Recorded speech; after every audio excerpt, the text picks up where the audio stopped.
Ang daming kalansay dito guys. Oo. Nagya talaga na kulay nila sa loob. Nandito tayo ngayon sa isang area guys na kung saan pupuntahan natin yung may maraming sign at saka may kuiba daw doon sa pupuntahan natin. Malapit na tayo doon at try natin kung may mahanap tayong mga legit sign para sa mga nakatagong treasure deposit. So samahan nyo kami guys.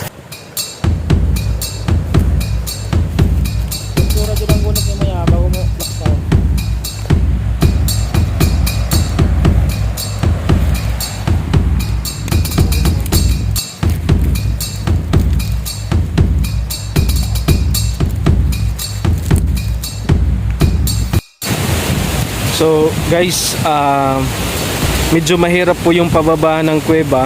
So kailangan natin gumamit ng lubid. So nandito na tayo. Yung lubid, tinali na ng ating kasamahan. Bababa na tayo patungo doon sa kuweba. So guys, samahan nyo kami. At sana makita natin yung kuweba. At sana makapasok po tayo. So tingnan nyo guys, ang sa background ko, isang malaking dagat po yan guys. Ang lakas ng alon at ang lakas pa ng hangin dito.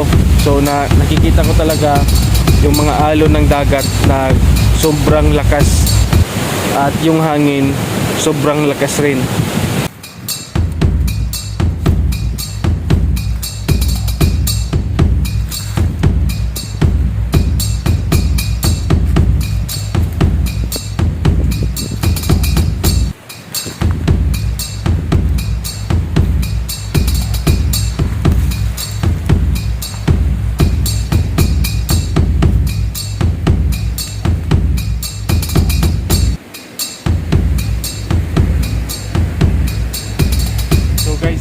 Kuweba guys na pupuntahan natin ngayon.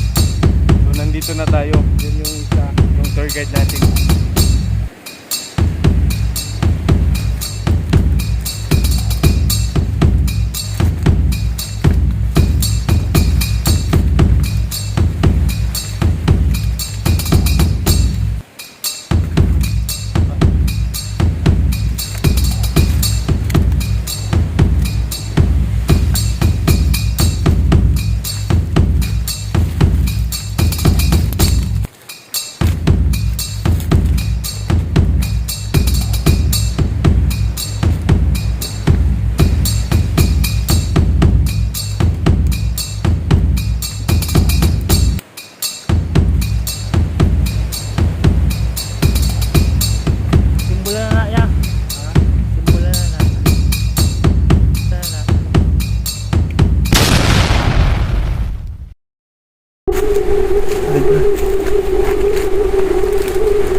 So guys, may nakita tayong isang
sini ya.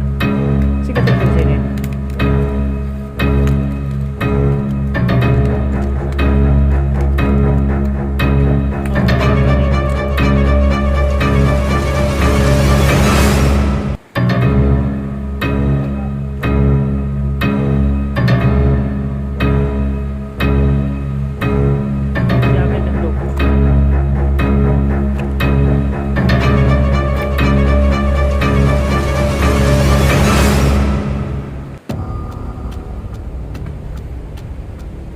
Daming kalansay dito guys.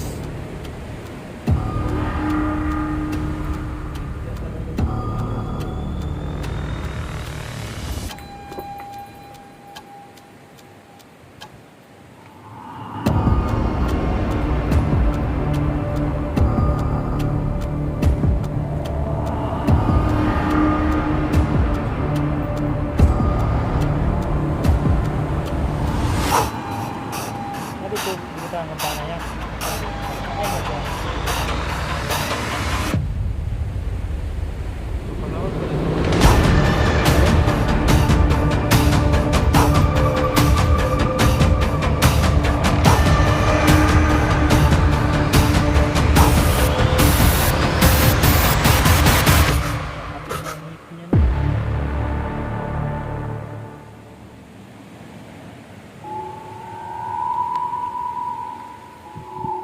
Tabi-tabi po.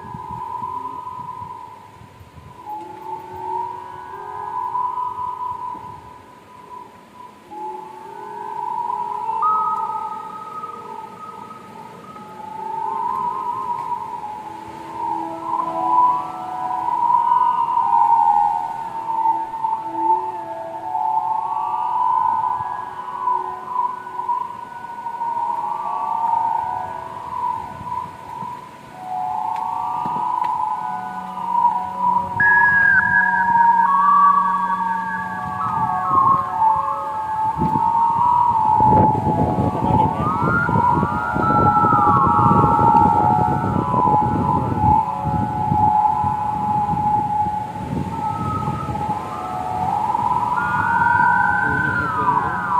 Hah? Bumbahan nih, no? Bumbahan lagi.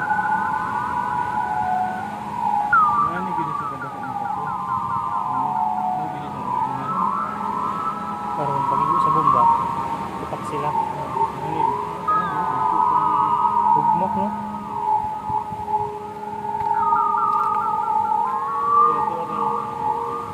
Kasama dia.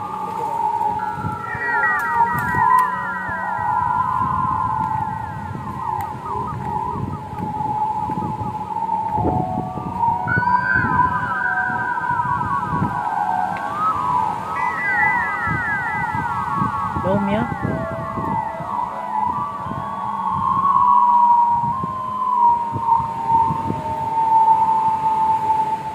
Daum.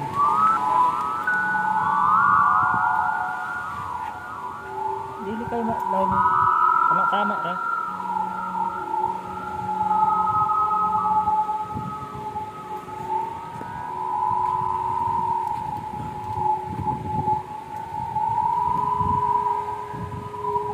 Ang sura naman kalagpuin tapos.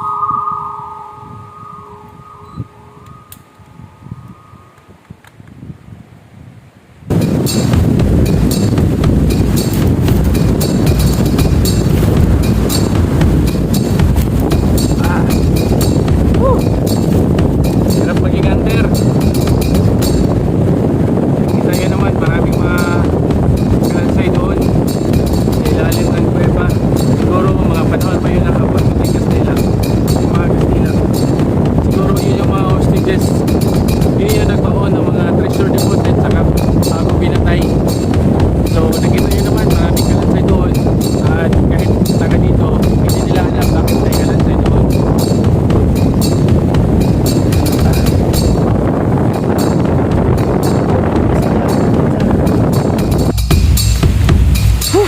So yun guys, pauwi na kami. Wala tayong nakita doon ng mga sign na iniwan ng mga Hapon. So mga nakita lang natin doon ay yung mga buto, mga maraming kalansay na naka-scatter doon sa area. Sa tingin namin guys na yung area na yon ay meron talagang deposito, saka pagkatapos ibaon yung mga treasure deposit bago sila pinatay. Kasi ang dami, sa entrance pa lang marami ka na makitang mga kalansay na hindi mo akalain sa kay tagal na ng panahon yung mga buto ay may lumot na.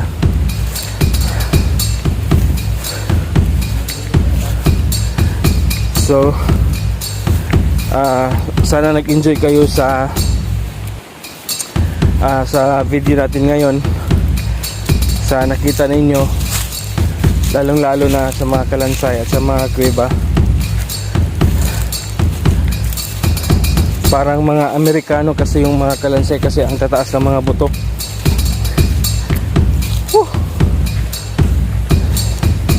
Ang hirap ng daan, mahirap pa sa papuntang Mount Apo. So hanggang dito na lang tayo guys. Maraming salamat sa inyong panonood. Sana suportahan nyo ang page natin, Treasure Sign and Symbols. Thank you guys sa panonood. God bless and amping kanunay.